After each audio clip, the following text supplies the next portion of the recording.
আধার ৩১। গল্পের নাম দেওপুরের ভুতুড়ে রাস্তা।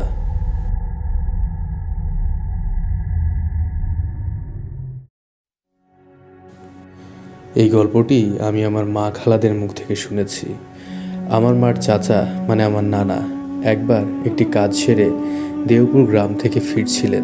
তিনি কখনো এই রাস্তায় রাতে যাননি, কিন্তু সেদিন তাড়াহুড়োর জন্য এই রাস্তা বেছে নিয়েছিলেন।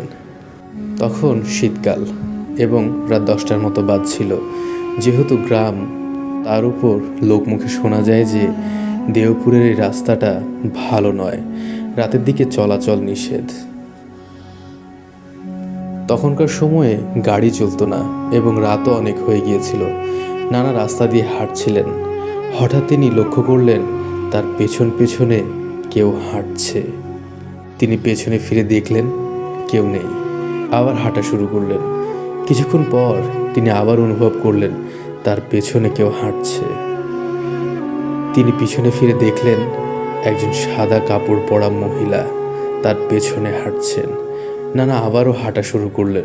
তিনি লক্ষ্য করলেন মহিলাটি বিড়বিড় করে কিছু একটা বলছে। তখন নানা তাকে জিজ্ঞাসা করলেন, আপনি এত রাতে মহিলা হয়ে এই রাস্তায় হাঁটছেন? আপনার সাথে কেউ নেই? মহিলাটি অদ্ভুতভাবে বলল, আমার কোনো মানুষের প্রয়োজন নেই। নানার কাছে মহিলাটির কথাবার্তা অদ্ভুত মনে হলো। এরপর তিনি আবার হাঁটার দিকে মন দিলেন। প্রায় আধা ঘন্টা ধরে হাঁটছেন, আর মহিলাটিও তার পেছন পেছন হাঁটছে। এবার নানার মনে একটা সন্দেহ হলো, কারণ তিনি যেদিক দিয়েই যাচ্ছেন মহিলাটি ঠিক সেই দিক দিয়েই যাচ্ছে, আর মহিলার আচরণও সন্দেহজনক। তিনি ভাবলেন হয়তো এই মহিলা পেছন থেকে তাকে আক্রমণ করতে পারে। তাই তিনি বললেন, আপনি আমার সামনে যান।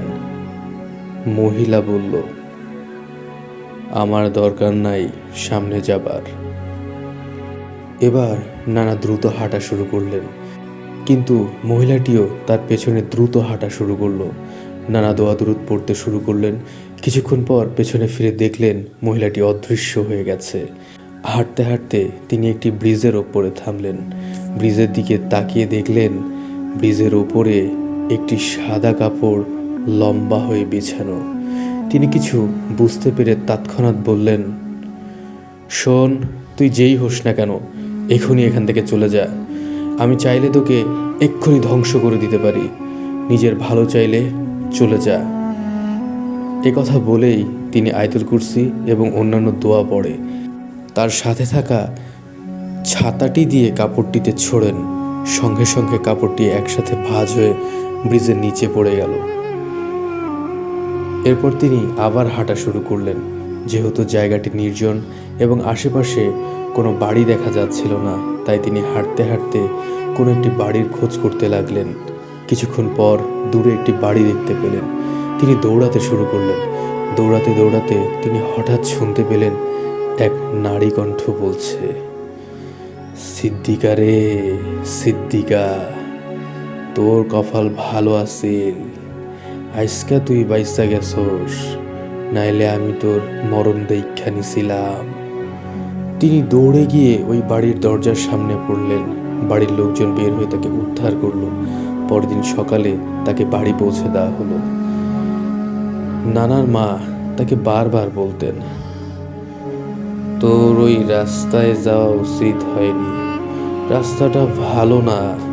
দিনেও এখানে অনেক অ্যাক্সিডেন্ট হয়, আর রাতের বেলায় যারা গেছে তাদের অনেকেই আর ফিরে আসে নাই। আল্লাহ তোরে বাঁচাইছে, লাখ লাখ শুকরিয়া। এরপর নানা অনেকদিন অসুস্থ থাকেন এবং পরে সুস্থ হয়ে যান। তারপর থেকে তিনি আর কখনো ওই রাস্তায় যাননি।